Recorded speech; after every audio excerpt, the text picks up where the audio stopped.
The Nebraska Department of Corrections is trying a new approach when it comes to dealing with young offenders convicted of felonies or violent crimes. Nebraska is one of just a few states using a rewards program, and we've uncovered it appears to be working. In our special report tonight, Joe Cadat takes us behind the razor wire. For the last 11 months, the Nebraska Youth Correctional Facility here in Omaha has used a reward system instead of a punishment-based system to deal with inmate behavioral issues. Staff there say since the program began, the number of incidents have dramatically declined. Like a lot of young people his age, 20-year-old Alonte Ross likes to play video games. Oh, man. 3 years ago, he was arrested for shooting someone in the chest during an attempted armed robbery in Lincoln. Struck that one gently, but with a clear focus. Once considered a violent felon, Ross is now a role model for other young offenders trying to turn their lives around at the Nebraska Youth Correctional Facility. It's easy to get mixed up in trouble in prison. So I just figured I'd rather show somebody a way to where they can better themselves. So when they go to the parole board can be like, hey, you can go home. Ross credits his outlook and improved self-worth to a new, one-of-its-kind incentive program that encourages positive behavior. There's another one.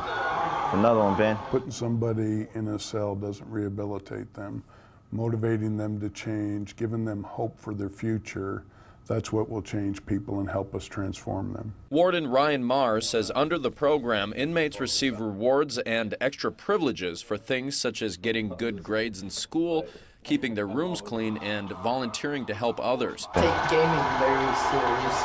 Those incentives range from getting food from outside the facility to earning 1 hour a week to play video games. Another one. Dang.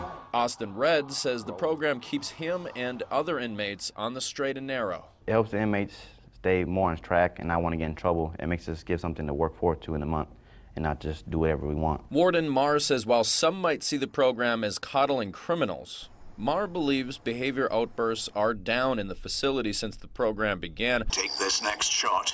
Almost cutting through the cloud cover. He encourages young offenders to live healthy, normal lives, and he says that keeps communities safe. Having the community prepared to receive these gentlemen back into our society, getting involved with us, that's what keeps people safe. The program also allows inmates who have proven they want to change to encourage others like inmate Bernie Jackson to become a positive influence as teaching assistants and mentors. Jackson says it's a mistake for society not to give offenders the chance to redeem themselves. There's a lot of smart people in prison, and even though we make mistakes, don't give up on us, because when we get out, we can show you that we will be better people than what we were when we were younger, and that we could do it as good as the next person that wasn't in prison. The Youth Correctional Facility says the incentive program has lowered behavioral incidents there by more than a third. It's too early yet to measure how the program has affected recidivism. Joe Cadat, KMTV Action 3 News.